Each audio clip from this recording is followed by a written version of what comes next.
Last week, myself and many other content creators were invited to a virtual playtest of Theorycraft Games' Project Loki. Project Loki is a genre-bending hero shooter battle royale that features an isometric camera, WASD movement, and fast, aim-based combat. And while the project is still pre-production, I was still very excited to jump on this opportunity with the short list of creators and influencers that were invited to test the game out.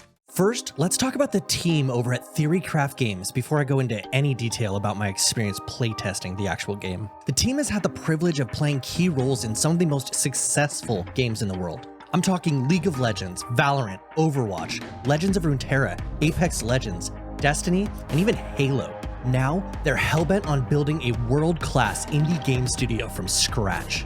As with a lot of the videos that I make, let me remind you that Project Loki is still a work in progress. And while the core game loop is quite solid, you can and should expect any meta systems, features, environments, etc. to change. In fact, Project Loki is only the game's current working title. The team has a real name planned that they will be coming out with at some point, but for now, let's just refer to it as Project Loki, or Loki for short. In a typical match of Loki, you will assemble your squad from Theorycraft's highly original and exciting roster of heroes. Then, once your team is all set, you will drop into the huge and varied map in a similar fashion to Apex, Fortnite, or any other battle royale. Before I go on though, I want to talk about the map for a moment, and while most of the map is currently placeholder, through the power of imagination, I was able to see how varied and immersive the different areas of the map were from one another. I really look forward to seeing what the art and world building team cooks up in future updates. Oh, and did I mention in its current state, the map is huge.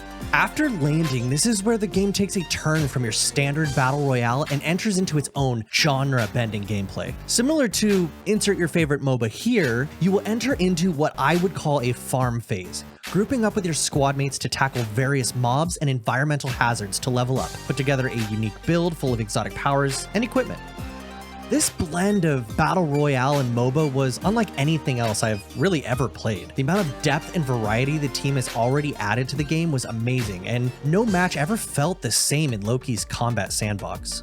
And that's another area where Loki strays from its predecessors, the combat. The combat plays out much more like a hero shooter, and the aim-based combat really increases the skill ceiling, allowing the player base to grow and excel as they master the gameplay. Now, throughout the leveling and gearing process, you will come across many other squads where you will have to outplay them in sprawling, free-flowing battles, all while floating between islands in the sky. In one match, we landed in an extra spicy lava theme zone, where we would get sandwiched between two opposing squads. We slowly dropped teammates while trying to pick up gear and get out of the fight. In the end, we were all dead except for our one dev Sherpa, who was able to escape. He made his way to a resurrection pillar, all while being chased down by the other team. With not even a second left to spare, he got the resurrection cast off while our whole team was revived, and we were able to stomp the other team and eventually clutch the win. At the end of this match, myself and the entire squad were just literally shaking in our chairs at this point. We agreed to stand up and do a couple laps around our rooms to cool off. This kind of exciting moment-to-moment gameplay was something that I could see where they're going with the 1,000+ hours of gameplay. It's different every single match and really, really fun. Needless to say, I cannot state how excited I am to dive into future playtests and see what the team at Theorycraft are able to whip up in the coming months and years even. They even have plans for lore, hero backstories, and if you look closely into their release announcement video, you can even see some fun 2D animation for some of the characters.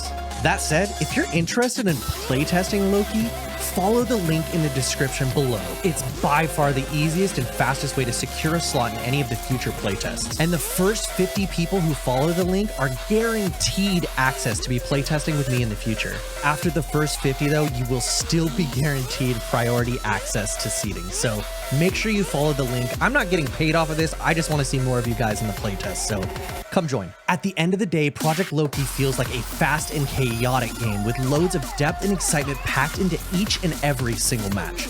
Some kind of crazy blend of League, Apex, and Overwatch, and While it may still have some rough edges, it is really shaping up to be an exciting and honestly a very promising game for the future. I plan to continue covering Project Loki as well as many other game titles in the future, so if you're not already subscribed, make sure you hit the subscribe button right now. It's free and gives me just the right amount of dopamine to wake up and make another video for you all.